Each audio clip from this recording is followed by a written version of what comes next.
ओम नमो भगवते वासुदेवाय।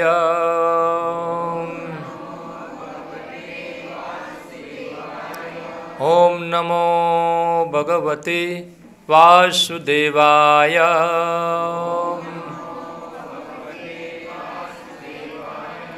ओम नमो भगवते वासुदेवाय।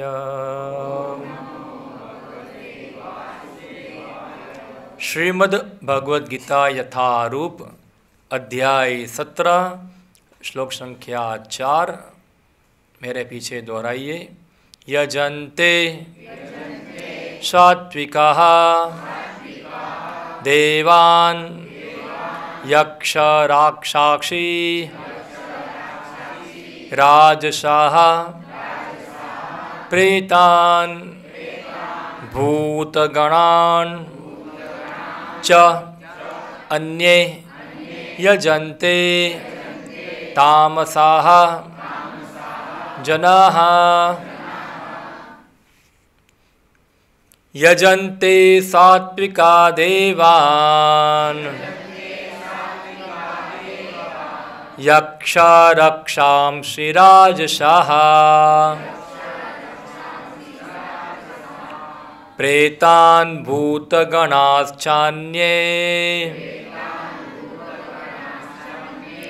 यजन्ते तामसा जनाः। यजन्ते सात्विका देवान् यक्ष रक्षांसि राजसाः प्रेतान् भूतगणाश्चान्ये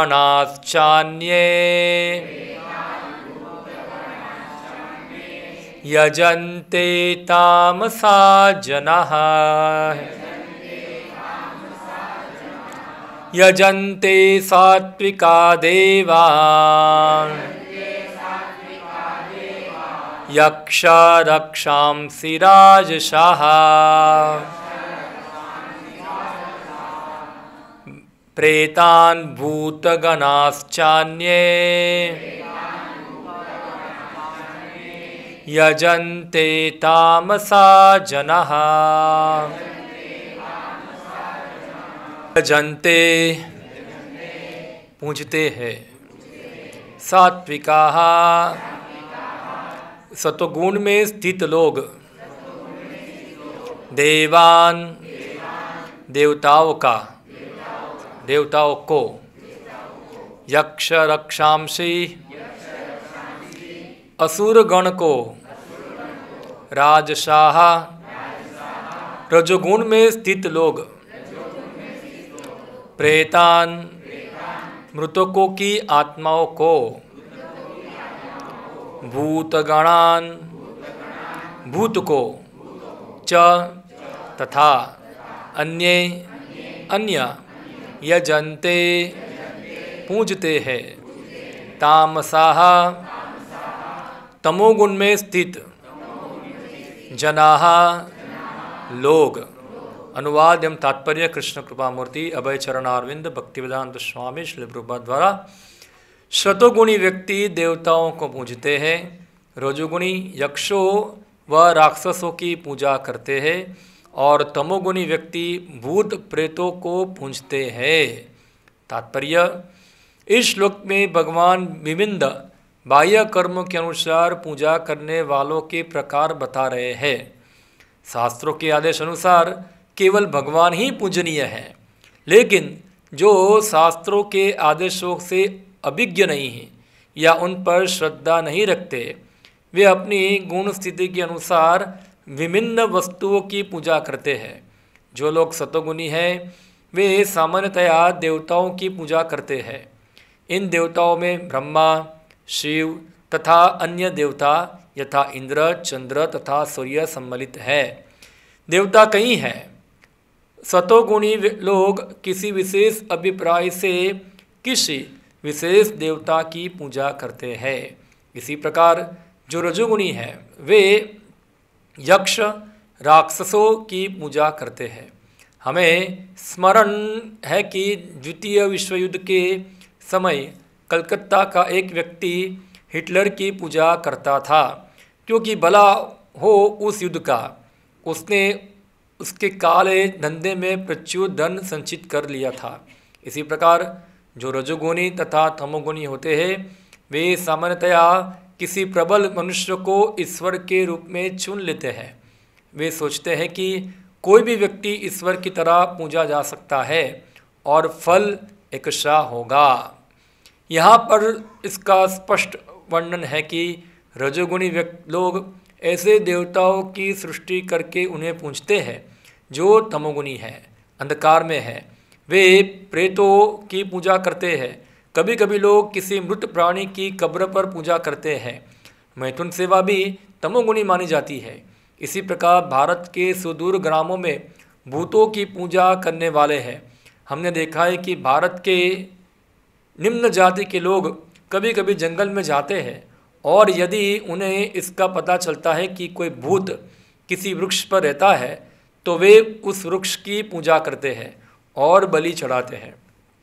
ये पूजा के विभिन्न प्रकार वास्तव में ईश्वर पूजा नहीं है। ईश्वर पूजा तो सात्विक पुरुषों के लिए है। श्रीमद् भागवत में 4.3-23 कहा गया है, सत्वम विशुद्धम वसुदेव शब्दितम। गीता में देखो तो इंग्लिश गीता में ईश्वर पूजा तो सात्विक पुरुषों के लिए, क्या लिखा है इंग्लिश में?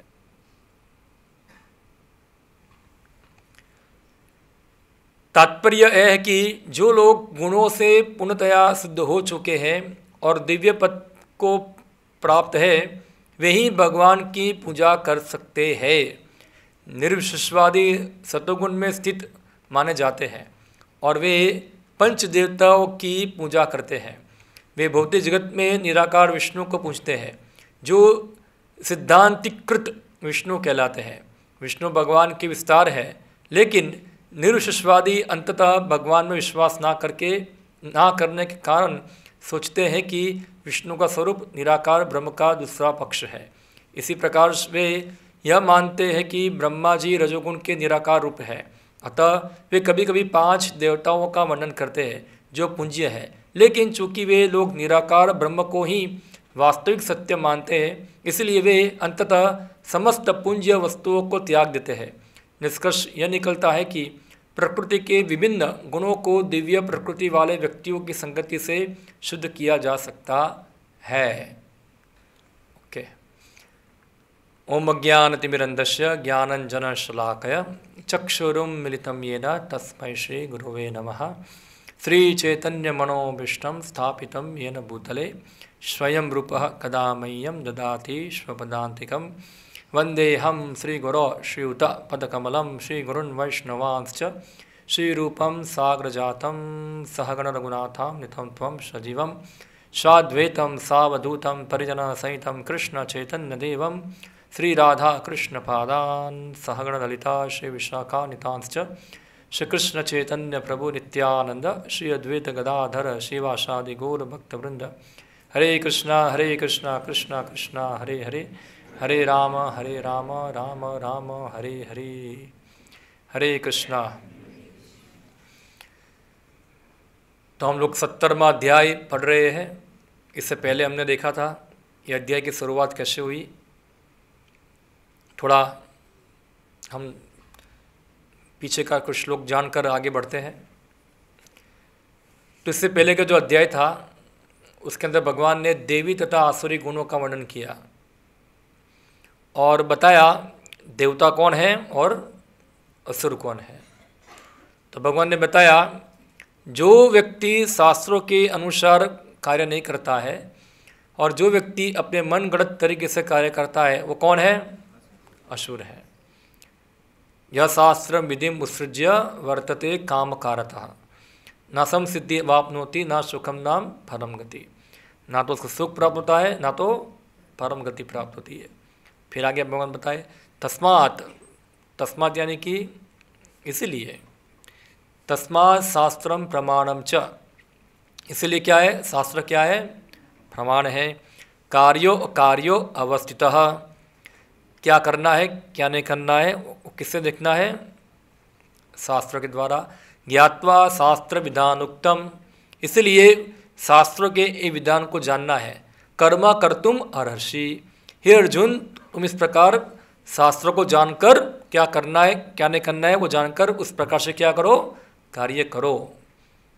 यानी जो शास्त्र के अनुसार कार्य करता है वो देवी गुण वाला है, और जो शास्त्र के अनुसार कार्य नहीं करता है वो कौन है, आसुरी व्यक्ति है। अभी अर्जुन को प्रश्न हुआ कि तीसरे कैटेगरी वाले भी है। हाँ, एक कौन है, एक तीसरी कैटेगरी भी है। वो क्या है कि शास्त्रों को वो जानते नहीं हैं मगर किसी की पूजा करते हैं, कुछ पूजा करते हैं, उनको शास्त्र पता नहीं है। जैसे कि आज हम देखेंगे, आज का आधुनिक हिंदू समाज 90.99% लोगों को क्या है, शास्त्र क्या है पता नहीं है। तो फिर भी क्या है, कुछ ना कुछ अपने मन गढ़ंत तरीके से क्या करते हैं, कुछ पूजा करते हैं, कुछ ना कुछ कार्य करते हैं।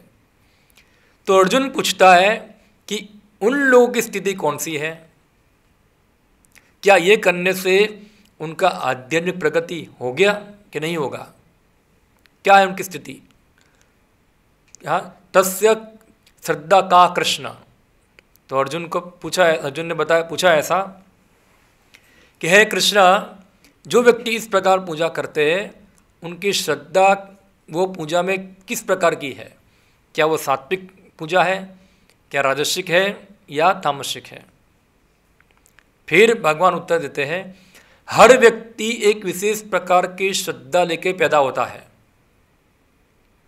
हाँ, और हमने देखा ये श्रद्धा कैसे बनती है, क्योंकि हर व्यक्ति भौतिक प्रकृति के गुणों के साथ क्या है, हमेशा जुड़ा रहता है। तो विशेष प्रकार के गुणों के संग करने के कारण उसका विशेष प्रकार का स्वभाव बनता है, और स्वभाव के अनुसार उसकी विशेष वस्तु में क्या होती है, श्रद्धा भी होती है, विश्वास भी होता है उसका। और वो विश्वास के कारण जो उसके स्वभाव के अनुसार मेल खाता है उस पर जल्दी विश्वास कर लेता है वो। हाँ, इसलिए उसकी श्रद्धा वहाँ ज़्यादा हो जाती है। तो भगवान ने 3 प्रकार की श्रद्धा बताया, सात्विक, राजसिक और तामसिक। तो जो तामसिक श्रद्धा है उसके बारे में भगवान बताते हैं, वो लोग जो है क्या करते हैं, भूत और प्रेत की पूजा करते हैं। उनका विश्वास उसके अंदर क्या हो जाता है, बैठ जाता है कि नहीं ये करने से क्या होगा, मेरा कल्याण हो जाएगा। उनको आप बताएंगे कि आप विष्णु की आराधना करो, उनके दिमाग में जाएगा नहीं। दारू की बोतल और चिकन निकल लेके कहाँ जाएगा, बुद्ध के पास ही जाएगा।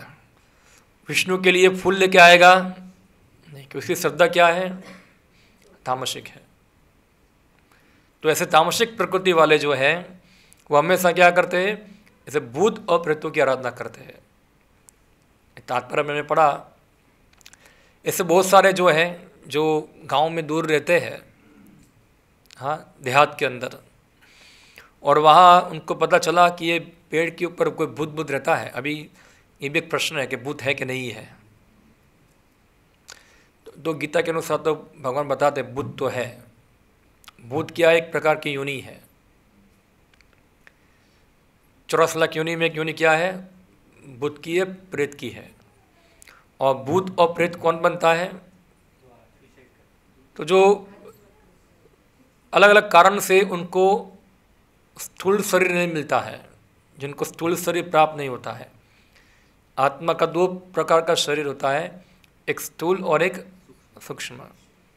तो कोई कारणसर उनको, अगर वो पापी है तो क्या होगा, उसको स्थूल शरीर प्राप्त होगा नहीं, उसको सूक्ष्म शरीर मिलता है। तो फिर ऐसे जो सूक्ष्म शरीर में घूमते हैं उनको कई बार भूत योनि मिलती है।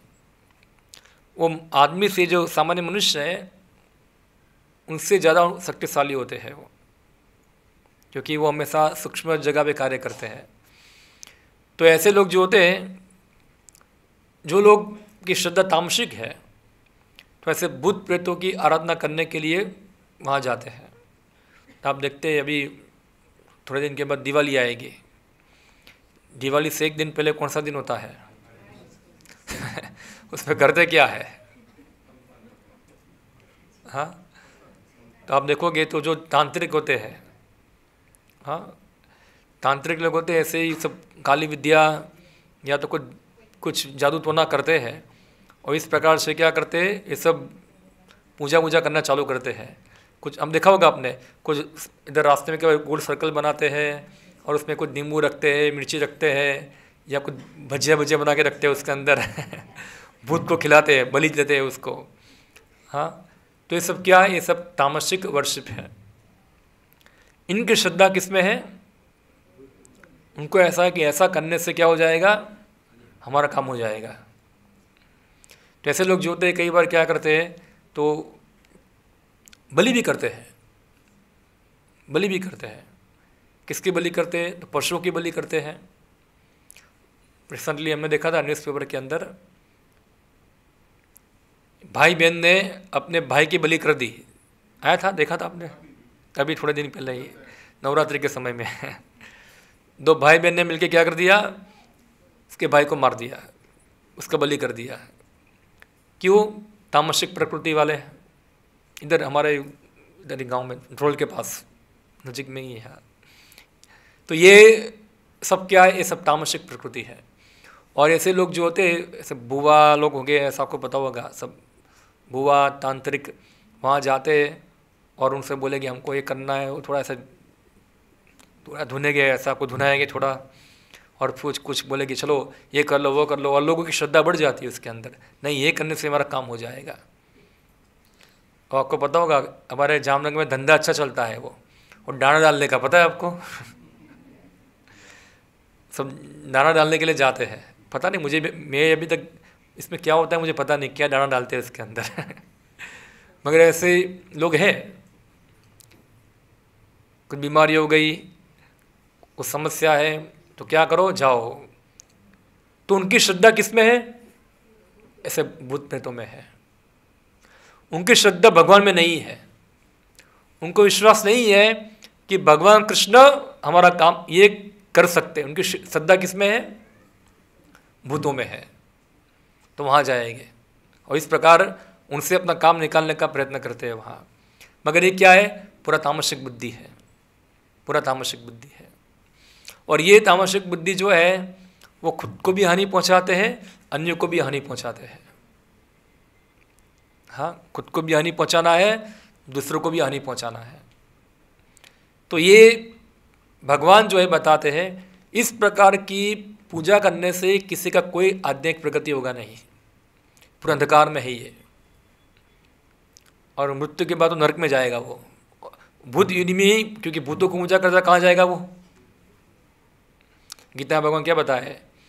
यान्ति देवव्रता देवान, पितृ यान्ति पितृव्रता, भूतेज्यान्ति भूतेज्या मध्याजिनोपि माम। जो भूतों की पूजा किया वो क्या बन जाएगा? आधा तो ये जीवन में हो जाएगा। क्या होगा? आधा तो यही जीवन में हो जाएगा। आप देखो जो लोग भूत प्रेत की पूजा करते हैं, उनकी प्रकृति भूत प्रेत जैसी आदि तो हो चुकी है, अभी आदि बाकी है। वो कब हो जाएगी? वो मरने के बाद पूरी हो जाएगी। थोड़ा उनका स्वभाव ही भूत प्रेत जैसा हो जाता है, दिखावा ऐसा हो जाता है, बोलना, उनका स्वभाव पूरा डरावना डर लगता है तो ये क्या है? ये भूत प्रेत की प्रकृति है पूरी। तो ये तामसिक है। फिर जो लोग राजसिक श्रद्धा वाले हैं, वो लोग जो है यक्ष और राक्षसों की पूजा करते हैं। तो प्रभुपाद जी बता दें, राक्षस और यक्ष यानी किसी मनुष्य को भगवान बना के पूजा करते हैं। उनकी श्रद्धा किसमें है? कोई यक्ष राक्षस या कोई मनुष्य जो है, जो ताकत वाला है, वो उसकी भौतिक इच्छा पूरी कर देगा। यानी किसी मनुष्य को वो भगवान मान लेता है कि ये भगवान है और हम उसकी पूजा करेंगे। क्षमा करना, मुझे प्रचार के लिए बोलना पड़ता है, मगर क्या करें, सत्य बोलना हमारा क्या है? धर्म है। अगर हम सच नहीं बोलेंगे तो फिर क्या होगा? गीता का पाठ करना कोई फायदा नहीं है। तो अगर किसी की श्रद्धा के ऊपर ठेस पहुँचे तो हमको माफ़ कर देता। बहुत सारे लोग जाते हैं कहाँ, महाराष्ट्र में एक जगह है जिसका नाम है शिरडी। वहाँ वो किसकी पूजा करते हैं, कोई बाबा है उनकी क्या करते हैं, वहाँ पूजा करते हैं, उनको फूल हार चढ़ाते उनकी वर्शिप करते हैं। अभी ये पूजा तो कोई शास्त्र के अनुसार है नहीं, मगर क्योंकि उनकी श्रद्धा क्या राजसिक है, इसलिए किसी मनुष्य को भगवान रूप में पूजते हैं। ये तो मैंने एक उदाहरण दिया, ऐसे बहुत सारे हो सकते हैं। आप दक्षिण भारत में जाएंगे तो एक और दूसरा मिल जाएगा बाबा बड़े बाल वाला, अभी तो मर गया। फिर या तो कोई श्री श्री या जय जय जो भी होगे, ऐसे अलग अलग होते हैं जो क्या करते हैं, किसी व्यक्ति को मानते कि ये भगवान है और वो व्यक्ति की क्या करते हैं, उस प्रकार से पूजा करते हैं, उनकी श्रद्धा उसके अंदर है। अगर कोई बोलेगा कि आप उनकी पूजा क्यों करते हो, आप हमारी श्रद्धा के ऊपर क्यों ठेस पहुंचाते हैं, हमको जो करना है वो करने दो, सबको सबका नियम पालने का अधिकार है। भारत जो है freedom of speech, freedom of religion है ऐसा, इसलिए जिसको जो करना है वो करने दो, चल देगा। तो हम ये करते हैं, हमारी मान्यता ये है, हम उसकी पूजा करते हैं। तो इस प्रकार की जो वर्शिप बताए, पूजा बताए, वो क्या है, राजसिक बताई गई है। फिर थर्ड है सात्विक। सात्विक वर्शिप जो है, इसके अंदर व्यक्ति कुछ देवताओं की पूजा करता है, जैसे इंद्र, चंद्र, ब्रह्मा, शिव, दुर्गा, गणपति इत्यादि इत्यादि। ये क्या है, एक सात्विक पूजा है। मगर वो क्या मानते हैं, अल्टीमेटली भगवान जो है वो कोई निराकार है। क्या है, निराकार है। इसलिए क्या करो, आप किसी भी रूप को मान लो, चाहे आप इंद्र को मानो, जैसे एक शब्द है वो है इष्ट देव, सुना शब्द आप लोग, इष्ट देव। हाँ, इष्ट देव यानी कि आपकी मान्यता इसमें है तो आप उसके पूजो, आपकी मान्यता ये देवता में है तो उसको पूजो। अंत में क्या है, सब कुछ निराकार है। कोई भगवान क्या है, निराकार है, कोई ज्योति है। इसलिए क्या करो, अभी निराकार का ध्यान तुम नहीं कर पाएंगे, इसलिए क्या करो, अभी वर्तमान अवस्था में किसी एक रूप को धारण कर लो। तो किसी की श्रद्धा बैठ गई शिव जी के अंदर, किसी की श्रद्धा बैठ गई दुर्गा के अंदर, किसी की श्रद्धा बैठ गई गणपति के अंदर, किसी की श्रद्धा बैठ गई XYZ जो भी देवता है इसके अंदर। अंत में उनका उद्देश्य क्या है, जो खास करके जो निरुशवादी है उनका उद्देश्य है, वो लोग पंचोपासना करते हैं, उसको पंचोपासना कहते हैं, 5 प्रकार के देवों की आराधना करना।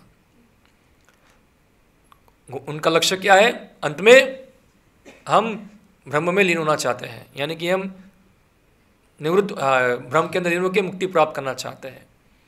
तो ये सात्विक पूजा बताई गई है। मगर ये तीनों पूजा भौतिक प्रकृति के 3 गुण में आती है। भौतिक प्रकृति के 3 गुण में, सतोगुण, रजोगुण हो, तमोगुण हो, तीनों ही क्या है, भौतिक प्रकृति के 3 गुण है, 3 गुण है। इसलिए जो व्यक्ति इस प्रकार से पूजा करेगा, ये जगत से मुक्त हो पाएगा, वो यहाँ ही रहेगा इधर, क्योंकि ये पूजा उनकी क्या है, 3 गुणों के अंदर ही आती है। वास्तव में सत्य ये है कि व्यक्ति को आराधना करनी चाहिए शास्त्र के अनुसार। तो शास्त्र में कौन आराध्य बताए हैं, आराधनम सर्वेषां विष्णु आराधना परम, ये शास्त्रों का क्या है, मत है। आराधनाम सर्वेषां विष्णु आराधना परम, सभी प्रकार की आराधनाओं में श्रेष्ठ आराधना क्या है, विष्णु की। और एक श्लोक जो हमने पढ़ा अभी श्रीमद् भागवतम का, फिर से मैं पढ़ता हूँ उसको, जो ये 14 स्कंद में आता है। ये श्लोक शिव जी बताते हैं प्रचिताओं को। हाँ, क्या बोलते, सत्वम विशुद्धम वसुदेव सब्दितम, यानी कि जो वासुदेव है, यानी कि जो भगवान वसुदेव है, यानी कि जो 3 गुणों से परे है, हाँ, इसको वसुदेव कहते हैं, भगवान कृष्ण, इसका एक दूसरा नाम क्या है, वसुदेव। तो वो जो है सत्वम विशुद्धम, ये 3 गुणों से क्या है, ऊपर है, विशुद्ध सत्व गुण। क्योंकि ये जो भौतिक जगत के अंदर जो सत्व गुण होता है वो हमेशा रजगुण और तमगुण से क्या होता है, दूषित होता है, उसमें उसका दूषण भरा होता है। मगर जो शुद्ध सत्वगुण है उसके अंदर क्या होता है कि तमोगुण और रजोगुण का दूषण होता नहीं है, वो चेतना की शुद्ध अवस्था है, प्योर चेतना की शुद्ध अवस्था है। तो जो शुद्ध आत्मा है, जो 3 गुणों से परे है, हाँ, ऐसे व्यक्ति जो होते हैं उनकी श्रद्धा जो है क्या है, शुद्ध सात्विक श्रद्धा है, जो शास्त्र के अनुसार होती है। वो किसकी आराधना करते हैं, विष्णु की आराधना करते हैं। और कैसी आराधना होती है उनकी आराधना होती है गुणों के अनुसार होती है, हमने देखा निर्गुण आराधना होती है उनकी। यानी कि ऐसे व्यक्ति जो है वो भगवान से कोई भौतिक वर मांगते नहीं है। आप देखो तीनों दिन जो है वो कुछ ना कुछ तो मांगते ही हैं। भूत प्रेत वाले क्या मांगेंगे, हमारे गुजराती में बोलते हैं ऐसा, पता नहीं ये शब्द आपके यहाँ है कि नहीं है, किसको नुकसान करने के लिए कुछ करते हैं, मुठ मारना ऐसा बोलते हैं, पता है आपको? मुझे पता नहीं है इसमें डिटेल क्या है, मुठ मारते हैं। हाँ, किसी की हत्या करना है तो क्या करेंगे, उसका कुछ मुठ मारने के लिए पता नहीं क्या कुछ तांत्रिक विधि करते हैं, और होता भी है कई बार, कुछ ऐसा उसको मार देंगे, उसको बीमार कर देंगे। एक तांत्रिक था ऐसे, हाँ, कितने साल पहले की बात है ये, करीबन 150 साल पहले की बात है। हमारे एक आचार्य थे, उसका नाम था श्री भक्तिनाथ ठाकुर। तो उस समय के अंदर अंग्रेज के ज़माने के अंदर वहाँ के मैजिस्ट्रेट थे वो, हाँ, मैजिस्ट्रेट थे। तो वो गांव के अंदर एक तांत्रिक था, हाँ, उसका नाम भूल गया मैं, फल्गू बाबा ऐसा कुछ नाम था उसका। तो वो क्या था, उसका न्यूसेंस पूरे गांव में फैला हुआ था। उसे 2 आदमी रख दिए थे। एक आदमी को बोला ये ब्रह्मा है, एक आदमी को बोला ये शिव जी है, और खुद क्या बताया, मैं महाविष्णु हूँ। और सब न्यूसेंस, सब औरतें को रखता था वहाँ, उनके साथ भोग विलास करता है, ये करता है, पूरा न्यूसेंस फैला गया था पूरे गांव के अंदर। और आपको बताता है मैं महाविष्णु का अवतार हूँ, और सबको चीट करता था इस प्रकार। पूरे गांव वाले इसके पास जाते थे, किसी की हिम्मत नहीं थी उसके सामने बोलने की, और पूरा एक ऐसा माहौल हो गया था। तो अंग्रेज लोग जो थे इससे परेशान थे, इससे परेशान हो गए थे। अंग्रेज लोग चाहते थे इसको पनिशमेंट देने के लिए, मगर वो तांत्रिक इतना पावरफुल था, कोई अंग्रेज की हिम्मत नहीं होती थी इसको पकड़ने की, इसको कैद कर कर जेल में डाल दें। सब डरते थे उससे। तो क्या कर दिया उन्होंने, केस दे दिया श्री भक्तिनाथ ठाकुर को। भक्तिनाथ ठाकुर को इसलिए केस दिया क्योंकि उनको लगा कि ये व्यक्ति जो है थोड़ा आध्यात्मिकवादी है, उसको केस ये देंगे तो शायद ये केस को ये सॉल्व कर देगा। भक्तिनाथ ठाकुर पहले तो तैयार नहीं हुए एक केस को लेने के लिए, मगर क्योंकि वो अपने आप को महाविष्णु का अवतार बताता था, इसलिए लोग सही चीज़ बताने के लिए उन्होंने केस अपने हाथ में ले लिया। तो एक दिन क्या हुआ, वो पुलिस फोर्स को लेके ये तो, हाँ, कहाँ थे हम लोग, हाँ, उसको पकड़ने के लिए उन्होंने पुलिस फोर्स लेके कहाँ गए, उसके ठिकाने पे गए उसको पकड़ने के लिए वहाँ। तो वो जान गया कौन आया है, आओ आओ ठाकुर भक्तिनाथ आओ, तुम्हारी राह देख रहा था मैं, तो मुझे पकड़ने के लिए आए हो, तुम मुझे पकड़ सकते नहीं हो। तो भक्तिनाथ ठाकुर ने पहले शांति से समझाया, देखो तुम्हारा सब काम बंद कर दो, सरेंडर कर दो, वरना फिर तुमको ज़बरदस्ती पकड़ना पड़ेगा। आओ पकड़ो, किसी की हिम्मत है आने की, पकड़ो मुझे, कौन मुझे पकड़ेगा। कोई पुलिस वाला जाने की हिम्मत नहीं कर रहा था क्योंकि इसको तांत्रिक था, कुछ कर देगा। भक्तिनाथ ठाकुर बोला नहीं, जाके पकड़ो उनको। तो लोगों ने क्या कर दिया, उसको पुलिस वाले कुछ हिम्मत करके गए, उसको पकड़ लिया, और वो हंस रहा था जोर जोर से, आप कुछ मुझे कर पाएंगे नहीं, अभी तुम देखना तुम्हारा क्या होता है। इसने चैलेंज किया किसको, भक्तिनाथ ठाकुर को, तुम देखना तुम्हारा क्या होता है। जैसे इसको पकड़ के जेल में डाला, भक्तिविनोद ठाकुर अपने घर पे गए, उसके घर वाले सब बीमार, उसकी पत्नी बीमार, उसके बच्चे बीमार और वो खुद भी बीमार। क्योंकि वो तांत्रिक था, उसने क्या कर दिया, अपनी काली जादू से सबको बीमार कर दिया और बीमार करके सबको मार डालूंगा। तो भक्तिविनोद ठाकुर को पता चल गया कि ये तांत्रिक का ही कार्य है। तो सब लोग उसके पास आए, डॉक्टर लोग, मगर ट्रीटमेंट बहुत हाई फीवर हो गया था। और 2 दिन के बाद क्या था, उसका सुनवाई थी कोर्ट के अंदर उसका जजमेंट देना था वहाँ। तो उसका फाइल रिकॉर्ड सब लेके जाना था। तो सब लोग बोले कि ये इसको छोड़ दो, क्या पकड़ के रखा है, तुम्हारा परिवार सब नष्ट हो जाएगा। बोला हो जाने दो, हाँ हो जाने दो, इस पाखंड को सजा दिला के ही रहूँगा, हाँ उसको छोड़ूंगा नहीं मैं। और इतनी बीमार अवस्था में भी वो क्या हुए, वो किसी तरह से क्या गए, वो कोर्ट में गए वहाँ, और कोर्ट में जाके उसको सज़ा दिया। मगर वो बीमार बहुत अशक्त थे, बहुत बीमार थे। और वो जो तांत्रिक था वो हंस रहा था, देखो तुम मेरा कुछ नहीं कर सकते, तुम देखना 2 दिन के बाद तुम्हारा परिवार सब खत्म हो जाएगा। एक अंग्रेज था, वो जानता था कि तांत्रिक लोगों की शक्ति जो है ना वो शिखा में होती है। तो उसने क्या कर दिया, उसका शिखा काट दिया। उसका शिखा काट दिया तो उसका सब तंत्र खत्म हो गया और धीरे धीरे वो क्या हो गया, अशक्त हो गया।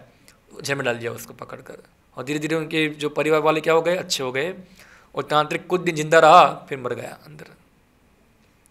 तो ये बताते हैं कि तांत्रिक जो होते हैं वो इस प्रकार की काला जादू कर कर किसी को नुकसान पहुंचाते हैं। हाँ, तो ये उनकी वर्शिप जो खुद के लिए भी हानिकारक है, दूसरों के लिए भी क्या है, हानिकारक है। और जो राजसिक व्यक्ति है वो, उनको तो बौद्धिक भोग विलास चाहिए। हाँ, उनको तो सब धनम दे जन्म दे यही सब चाहिए। उनको तो मन्नत मांगते हैं बड़ी बड़ी और सब पूजा आराधना करते हैं। तो राजसिक प्रकृति वाले हैं। रजोगुण यानी कि क्या है, रजोगुण यानी कि 3 चीज़, काम, क्रोध और लोभ। ये 3 चीज़ बढ़ाना। जो व्यक्ति के अंदर रजोगुण बढ़ता है उसके अंदर 3 चीज़ बढ़ती है। क्या है, काम, क्रोध और लोभ। तो सब ये इस प्रकार की जो आराधना है ये वास्तव में 3 चीज़ बढ़ाने के लिए ही है कि उसकी कामना संतुष्ट हो जाए, उसका क्रोध संतुष्ट हो जाए, उसका लोभ भी संतुष्ट हो जाए। मगर गीता के अंदर भगवान बताते हैं ये 3 जो है नरक के द्वार है। 3 क्या है, नरक के द्वार है। मगर रजोगुणी जो है उनको बहुत सारी भौतिक कामनाएं होती है, क्या क्या नहीं होती है, कितनी मन्नतें मांगते हैं, क्या करते हैं, ये करूँगा वो करूँगा, नंगे पैर जाऊँगा या तो फिर सो के जाऊँगा, कुछ ना जाने कितनी उनकी इच्छाएं होती है। इतना सारा कष्ट लेते हैं, क्यों, अपनी सब भौतिक कामनाओं को संतुष्ट करने के लिए। तो ये भी क्या है, भौतिक गुणों में है। और जो सात्विक व्यक्ति जो हो गए, वो व्यक्ति सोचते कि जगत पे क्या है, चलो मैं कुछ लीन हो जाओ, ब्रह्म में लीन हो जाओ। मगर ये भी क्या है, गुणातीत तो नहीं है। हाँ, वास्तव में वर्शिप जो है विष्णु की आराधना, और भगवान विष्णु की आराधना जो है वास्तव में जीव का स्वाभाविक स्थिति है। ये जीव का क्या है, स्वाभाविक स्थिति है। सब जीवों का स्वाभाविक धर्म है भगवान की अहेतु की अप्रतिहता सेवा करना। ये सभी जीवों का क्या है, धर्म है। यही हमारा धर्म है, यही जीवों की स्थिति है।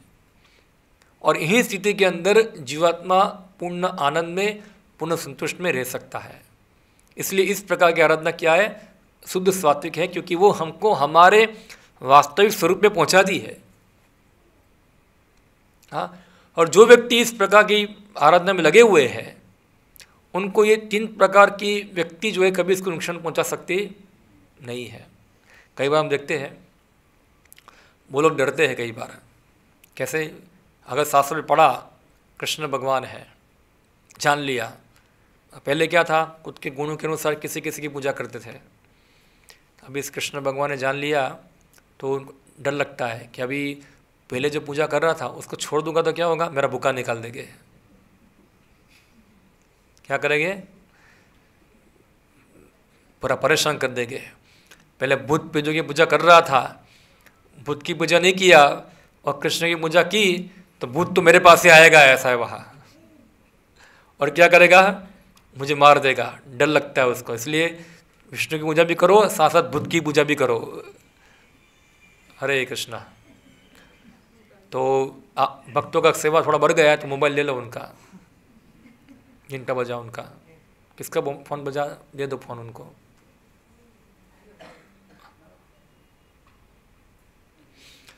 अब ये फ़ोन बेच के आपका भौकात दे देंगे हम लोग, तो आपका समस्या हमेशा के लिए सॉल्व हो जाएगा ये। हाँ, परफेक्ट प्रॉब्लम परफेक्ट सॉल्यूशन। अभी आप ऑफ करना वरना आपका बंद नहीं जाएगा, यहाँ ऐसा है। हाँ तो हाँ, कहाँ थे हम लोग? हाँ हाँ, जो लोग ऐसे व्यक्ति होते हैं जो पूर्व ऐसे उनकी श्रद्धा होती है इधर, वो लोग डरते हैं, उनकी भगवान कृष्ण में विश्वास करने से डरते हैं।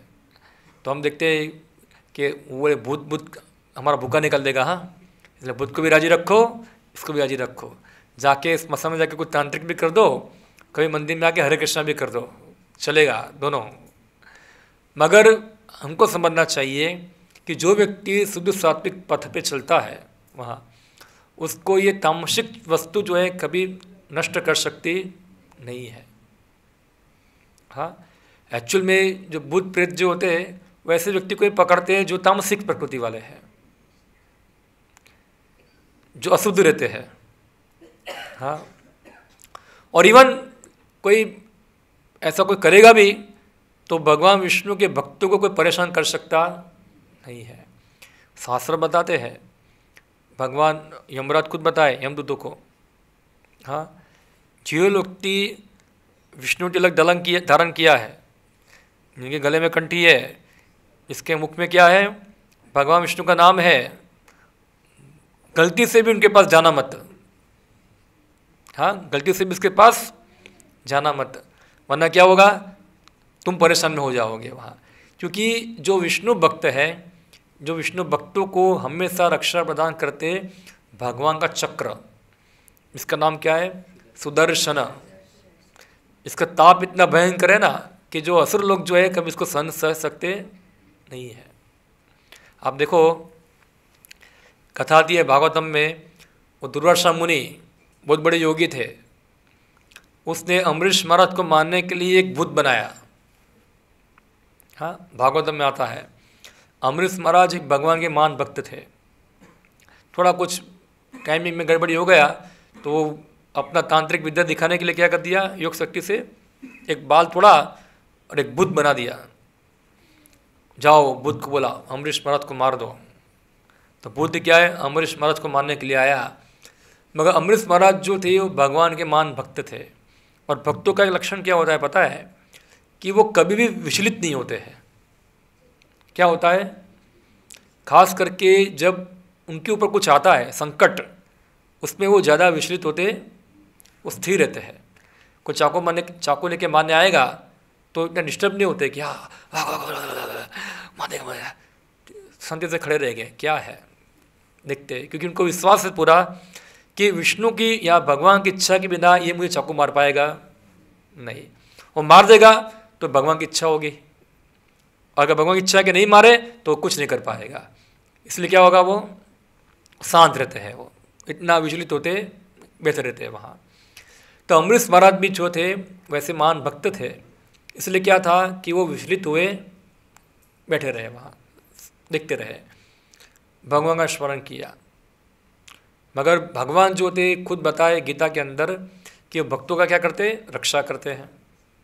हाँ, योगक्षम अहम्यम। तो क्या हुआ, तुरंत चक्र आ गया, कौन सा, सुदर्शन चक्र, और क्या कर दिया, बुद्ध को काट के फेंक दिया।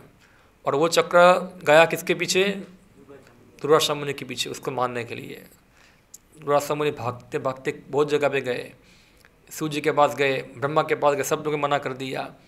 अंत में भगवान विष्णु के पास गए, बोला आपका चक्र है वापस खींच लो। बोला मेरा चक्र है बराबर है, मगर मैं स्वतंत्र नहीं हूँ। हाँ, ना ही स्वतंत्र, अहम भक्त पराधीन, मैं क्या हूँ, अपने भक्तों के अधीन हूँ, मेरा कुछ चलता जैसे घर के अंदर पति का कुछ चलता नहीं है, इसका चलता है उसकी पत्नी का। ए कृष्णा,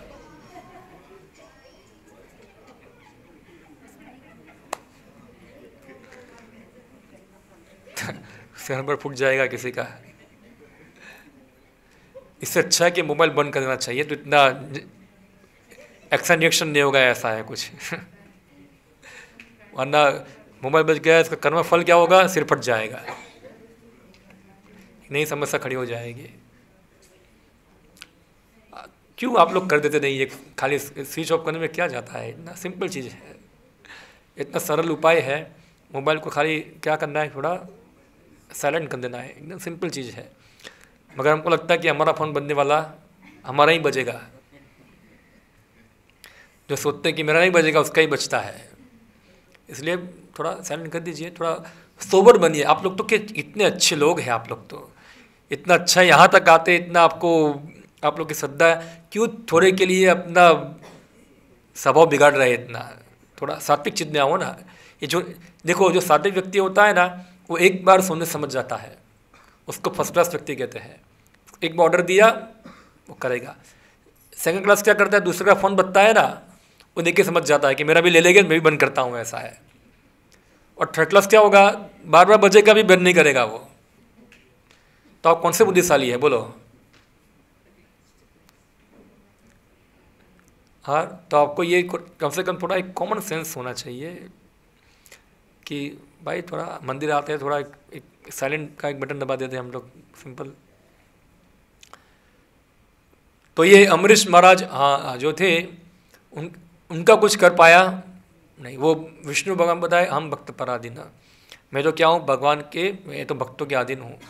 हाँ, ना ही हम स्वतंत्र, मैं स्वतंत्र नहीं हूँ। तो इस प्रकार से बोला तुमको बचना है, एक ही रास्ता है, अमरीश महाराज के पास जाओ। अगर वो तुमको क्षमा करते हैं तो चक्र शांत हो जाएगा। फिर वो अमरीश महाराज के पास गए, क्षमा की, उनके समय याचना किया और फिर चक्र को प्रार्थना किया। फिर क्या हो गया, वो चक्र शांत हो गया, वो चला गया। तो भूत प्रेत जो होते भक्तों का कुछ बिगाड़ सकते नहीं है। और कई बार क्या होता है, भूत प्रेत भक्तों के पास भी आते हैं, इसके अलग अलग कारण हैं। क्योंकि भूत प्रेत भी चाहते हैं कि हमारा भी उद्धार हो। क्या हो, उद्धार हो, हमारा उद्धार हो। कैसे? क्योंकि भक्त लोग होते हैं वही भूतों का उद्धार करते हैं। इसलिए देखो, एक महान वैष्णव जो है शिव जी, हाँ शिव जी कौन है, महान वैष्णव है। वो ऐसे भूत जैसे लोगों का उद्धार करने के लिए उनके साथ रहते हैं। हाँ, उनको धीरे धीरे उनकी उन्नति कराने के लिए क्या करते हैं, उनके साथ रहकर उनको धीरे धीरे ऊपर लाते हैं, जिससे उनकी प्रगति हो ऊपर आने के लिए। तो ये ऐसा है। तो इवन देवता भी जो होते वो भक्तों का कुछ बुरा कर सकते नहीं। अगर कोई व्यक्ति सोचेगा कि मैं माता जी की पूजा कर रहा था, अभी माता जी आके त्रिशूल लेके आएगी, मुझे क्या करेगी, घुसा देगी अंदर, या तो मेरे नौकरी चली जाएगी, मेरे घर में आग लग जाएगी, मेरे घर में ये हो जाएगा, कोई मर जाएगा, ये होगा, फलाना ढिकना जो भी है, कुछ डरते सब लोग, धनक पनक करना से बदी आँखें हम, हाँ ऐसे ऐसे कुछ होगा। मगर क्या होता है कि देवता भी कुछ कर सकते नहीं है। इसके लिए हमको श्रीमद् भागवतम में हमको देखेंगे एक कथा आता है गोवर्धन पूजा का। हाँ, तो गोवर्धन पूजा में इंद्र की पूजा करते थे कौन, सब ब्रजवासी लोग। भगवान कृष्ण ने बोला इंद्र की पूजा करने की आवश्यकता नहीं है, अब क्या करो, डायरेक्ट गोवर्धन की पूजा करो, मेरा ही रूप है ये। इनडायरेक्टली उन्होंने क्या कर दिया, भगवान कृष्ण की पूजा कराई। इंद्र को आ गया गुस्सा। इंद्र ने क्या कर दिया, सभी ब्रजवासियों को इसका दंड देने के लिए क्या किया, बहुत बारिश गिराया। ठीक है, तो सब ब्रजवासी डर गए, देखो इंद्र का हमने पूजा बंद कर दिया, इंद्र ने क्या कर दिया, अभी सब हमारा खत्म हो जाएगा, हमारे सब पशु मर जाएंगे, हम लोग मर जाएंगे, सब बह जाएंगे। कृष्ण भगवान ने बोला कुछ चिंता मत करो, हम गोवर्धन के पास जाते हैं। और भगवान ने क्या किया, अपने हाथों से गोवर्धन धारण कर लिया, इसलिए भगवान का नाम पड़ा गिरधारी। हाँ, गिरिराज को धारण कर दिया। और सभी ब्रजवासी उनके नीचे 7 दिन तक बैठे रहे, गिरा भी नहीं नीचे। भगवान उसको डर रहे थे, अरे गिर जाएगा तो क्या होगा, मगर सीधा रहा है ऐसे। कई बार सबको डराने के भगवान थोड़ा ऐसा ही लाया है उसको तो लोग थोड़ा सचेत हो जाए। ऐसा आता है शास्त्र में कि भगवान कृष्ण ने पकड़ा, फिर थोड़ा सबको डराने के लिए सर थोड़ा नीचे किया, फिर लकड़ी सब ने नीचे लकड़ी रख दिया, सब किसने, गोप वालों ने, लकड़ी से रोड टेका देते हैं ऐसा, फिर भगवान थोड़ा ऊंचा कर दिया ऐसे। तो ऐसे कई बार थोड़ा मस्ती करते थे बीच में ऐसा।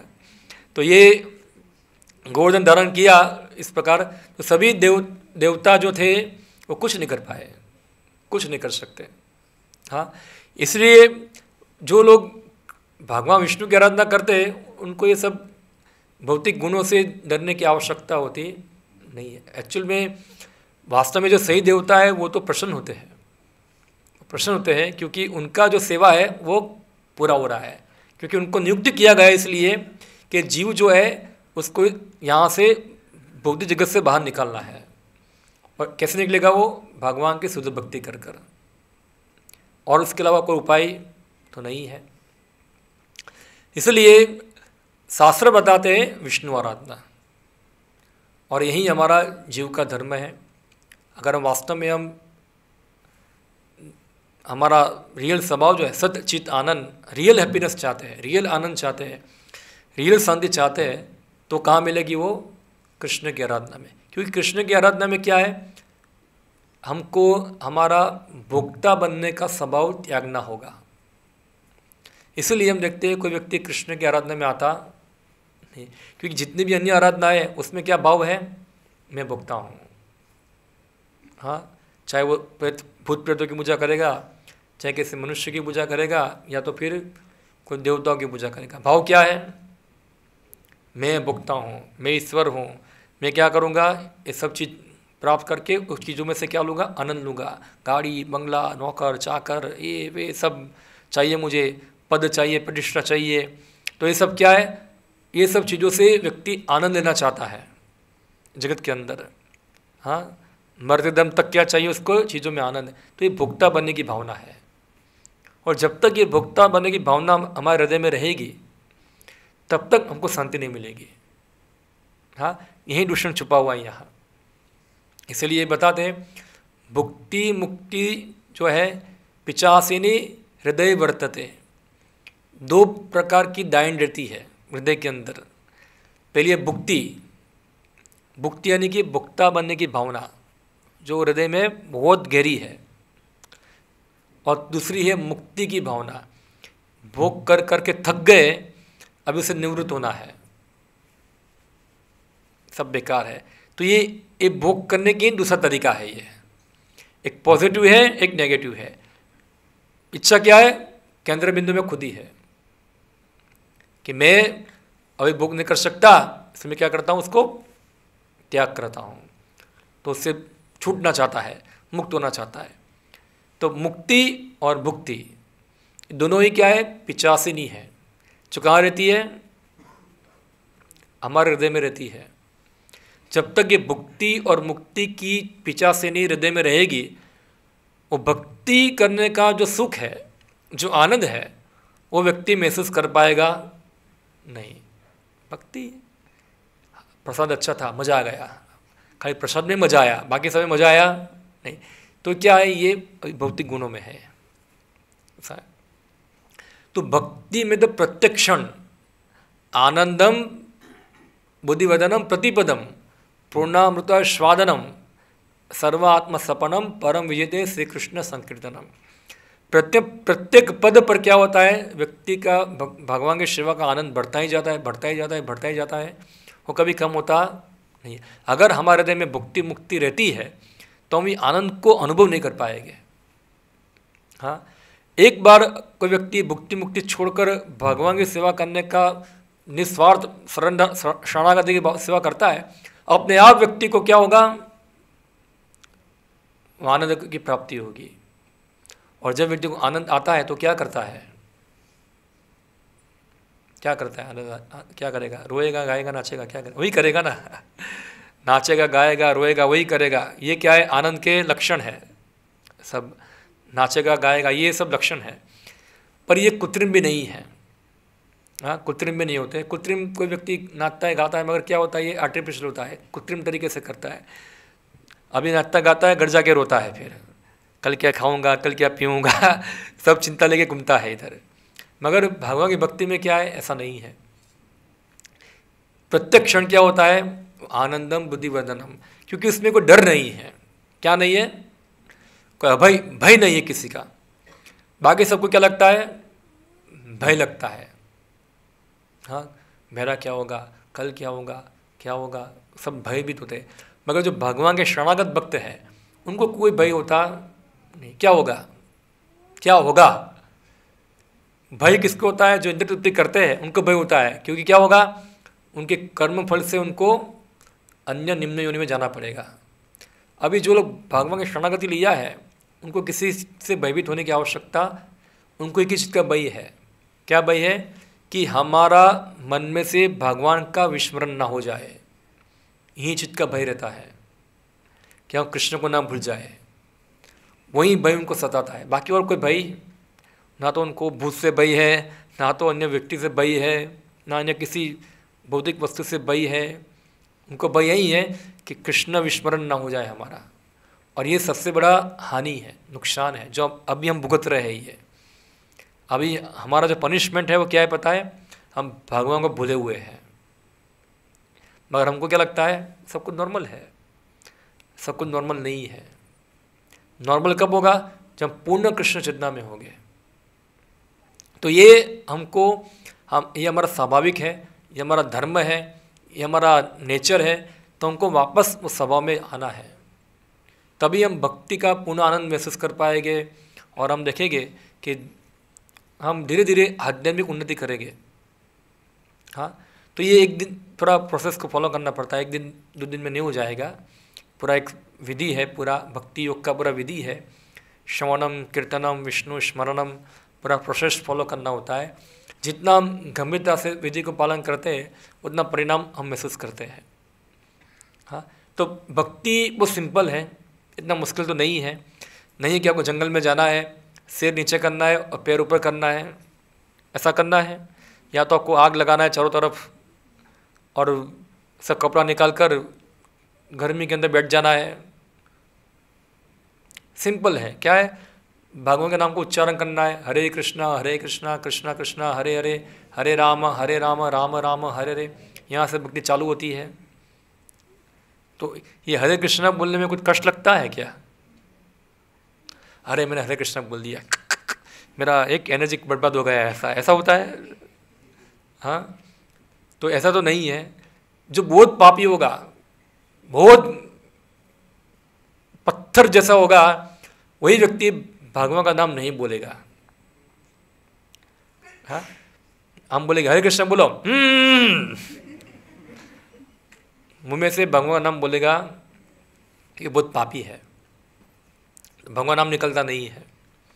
तो इसलिए व्यक्ति को जो भी हो, पापी तापी जदो चिलो हरि नामे उद्धारी लो। ये भगवान का हरि नाम चलो बोलेगा नहीं तो क्या करेगा, सुनेगा। ये तो उसको तो बंद नहीं कर सकता ना वो हरे कृष्णा, हाँ क्या बोल दिया, क्या बोल दिया, कुछ हरे आ गया कान के अंदर तो जबरदस्ती इसको क्या है, भगवान का नाम सुनाना है। तो नाम सुनेगा तो दिमाग में घूमता रहेगा, घूमेगा तो मुंह में भी आएगा, धीरे धीरे उसको अच्छा लगने लगेगा, तो उससे उसकी पाप नष्ट हो गए उसके। और इस प्रकार से फिर ये गीता है, भागवत है, उसको पढ़ना चाहिए, समझना चाहिए, भक्तों के संगति में आके सब समझना चाहिए, कृष्ण प्रसाद ग्रहण करना चाहिए। ये सिंपल प्रोसेस फॉलो करने से हमारी आध्यात्मिक प्रगति होती है। क्या है, सिंपल प्रोसेस है पूरा। तो ये सब भूत प्रेतों की, देवताओं की, अन्य वस्तुओं की, ये सब की आराधना करने की आवश्यकता नहीं है। अगर हम कर रहे हैं तो हमको समझना चाहिए हम ये भौतिक जगत में ही हमारी अवधि बढ़ा रहे हैं इधर, क्योंकि हम क्या चाहते हैं, इस जगत में ही रहना चाहते हैं। हम भगवत धाम जाना चाहते हैं नहीं। हमको लगता है कि ये जगत ही सही है, मगर जान लो एक चीज़, ये जगत क्या है, दुखालयम अश्वासतम। इस जगत में दुख है और दूसरा क्या है, अश्वासवत है, कभी हमेशा रहने वाला नहीं है। तो ये थोड़ा हमको समझना चाहिए। इसलिए जिसकी शुद्ध साधक श्रद्धा है वो कृष्ण को शरणागत होता है, वो गीता की बात मानता है। इस अर्जुन ने भगवान की बात मानी और इस प्रकार से उसने कार्य किया। ओके, तो हम यहाँ समाप्त करते हैं। हरे कृष्णा। किसी का कोई प्रश्न हो विषय के ऊपर, कोई टिप्पणी हो, थोड़ा पूछ सकते हैं। कोई प्रश्न हो, डाउट हो किसी का? हाँ हाँ, हम ये बोलते हैं कि जो आदमी मरते वक्त जिस जो भी स्मरण करता है वो योनि मिलती है, क्या लिखा है? तो फिर कर्म का सिद्धांत और ये दोनों अलग नहीं हो गए? कैसे? उसने पूरा अच्छा ही कर्म किया, लेकिन लास्ट टाइम उसका ऐसा आ गया कि वो टाइम उसको वो याद नहीं आया। तो कर्म के अनुसार वैसा शरीर मिलेगा उसको। उनका प्रश्न ये है कि आप बताते हैं कि मैंने बताया, गीता बताती, यहाँ लिखा है यम यम वापि स्मरण भाव दजंते अंते कलेवरम। जो मृत्यु समय जो स्मरण करता है ऐसा प्राप्त करता है। तो ऐसा प्राप्त करेगा, पर सबको तो इससे मंत्र नहीं मिलेगा ना। अभी किसी को राजा बनना है तो क्या वो राजा बन जाएगा? तो राजा भी अलग अलग योनि में होते हैं ना। कोई आदमी का राजा होता है, कोई देवता का राजा होता है, कोई कुत्तों का राजा भी होता है। जैसा उसका बैलेंस उस प्रकार राजा बनेगा वो। बहुत सारे ऑप्शन है उसके अंदर। ऐसा नहीं कि हम राजा मतलब मनुष्य के राजा बन जाएगा। आप देखो हर योनि में कुछ ना कुछ तो बड़ा नेता होता ही है। अगर उसका कर्म अच्छा है तो देवताओं का राजा बनेगा, इंद्र बनेगा। वो कर्म बेकार है तो ऐसे गली के कुत्ते का राजा बन जाएगा किधर का। ठीक है, और कोई किसी का कोई प्रश्न है? प्रश्न है? हाँ, जैसे हम जिस भी देवी देवता की पूजा कर रहे हैं और फिर हम कृष्ण भक्ति में आए, तो ये मन में ये तो रहते ही, मतलब जैसे मन में विचार आता है थोड़ी सी उनकी कर लेते हैं, थोड़ी सी कर लेते हैं। हाँ, तो हाँ। फिर हम नहीं करते क्योंकि हम कृष्ण के, मतलब हमने सुन लिया कि कृष्ण परम है और कृष्ण को कोई दिक्कत नहीं। तो फिर उनका एक अपमान नहीं हो गया है कि हम, मतलब हमें पता भी है कि थोड़ा कर लेते हैं तो फिर भी हम नहीं कर रहे हैं? अपमान नहीं, अगर अपमान मीन्स अगर आप देखो वैष्णव जो होता है सबको सम्मान देता है, बराबर। तो ऐसा नहीं कि हम देवताओं को अपमान करते हैं, मगर हमारा संबंध जो है वो तो भगवान के साथ है। तो अगर वो संबंध हम जानते हैं तो देवता भी जान रहे हैं ना। तो अगर हम करेंगे इसमें देवता कैसे नाराज़ हो गए? और ऐसे हमको क्यों हो रहा है कि हम उनका अपमान कर रहे हैं? वो भी वही चाहते हैं ना कि हम भगवान की पूजा करें। देवता भी वही चाहते हैं कि हम भगवान के शरण में जाए। तो उससे देवता खुश हो गए, थोड़ा वो दुखी हो गए। और हम उनका अपमान नहीं कर रहे, ऊपर से उनका सम्मान करते हैं हम लोग कि अभी देवता समझ गए मेरे पूजक में बुद्धि आ गया, अभी क्या करना चाहिए उसको। वरना उल्टा सीधा सब मांग रहा था इधर मेरे पास आके, वो सही जगह पे फिट हो गया उधर। तो खुश होते हैं। तो ऐसा नहीं कि हमको सोचना है कि हम उसका अपमान कर रहे हैं। हम ऐसा है कि देवता की निंदा करते हैं हम लोग, क्योंकि देवता भी भगवान की आराधना करते हैं। तो देवता तो और प्रसन्न हो गए उससे। ठीक है, ओके। हाँ, तो भगवान विष्णु की कृष्ण की पूजा करना सबसे ऊंचा है और आप शास्त्र बताता है। शास्त्र ये बताता है। और आपने ये भी बताया कि शास्त्र में ये लिखा है कि देवी देवताओं की पूजा नहीं करना चाहिए। नहीं, मैं बता देवी देवता की पूजा वो लोग करते हैं जो लोग भौतिक कामनाओं से प्रेरित है। नहीं करने ऐसा नहीं बताया मैंने, भौतिक कामना से प्रेरित है वो लोग देवता की पूजा करते हैं। तो फिर इंद्र है उसकी पूजा किया तो वो इंद्र क्यों इंद्र की पूजा नहीं की तो वो क्यों क्रोधित हो गए? उसको खुश हो जाना। हाँ, क्योंकि कई बार भगवान क्या होते हैं थोड़ा एग्जाम्पल पे दिखाते हैं ऐसा, हम जैसे लोगों को सिखाने के लिए। तो एक उदाहरण भी प्रस्तुत करते हैं कि इंद्र को भी थोड़ा निमित्त बना के एक उदाहरण प्रस्तुत करते हैं कि देखो इंद्र भी कुछ नहीं कर पाया वहाँ। तो ऐसा है कि देवता भी 3 गुण में ही आते हैं। और भगवान की स्थिति ऐसी है कि इतना आसान नहीं है भगवान को समझने का। तो जो शुद्ध भक्त होते हैं वो भगवान को जान सकते हैं।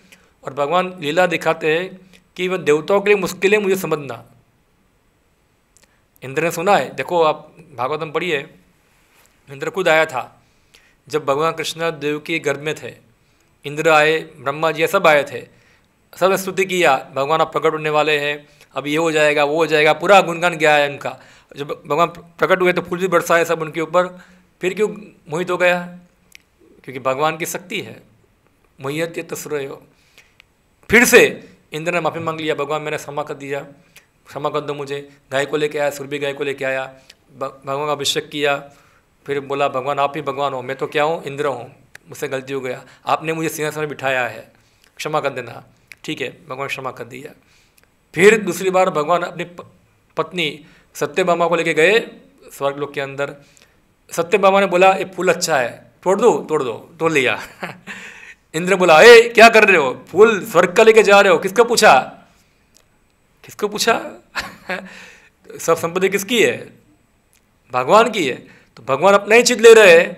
इंद्र ने बोला कि मैं इंचार्ज हूँ, इसलिए भगवान को ही मुझे परमिशन लेनी पड़ेगी फूल तोड़ने के लिए। तो इंद्र ने युद्ध करना चालू कर दिया कृष्ण के साथ। कृष्ण ने फिर युद्ध में हरा दिया। फिर से इंद्र समझ गया, अरे अरे मैं भूल गया, आप ही संपत्ति मेरी नहीं है। फिर से अपने लाइन में आ गया उधर। तो ऐसे कई बार देवता होते हैं, इसको थोड़ा टाइट करना पड़ता है, सिखाना पड़ता है। ठीक है, हरे कृष्ण। ओके, हरे कृष्णा। श्रीमद् भगवद गीता की जय, श्री प्रभुपाद की जय।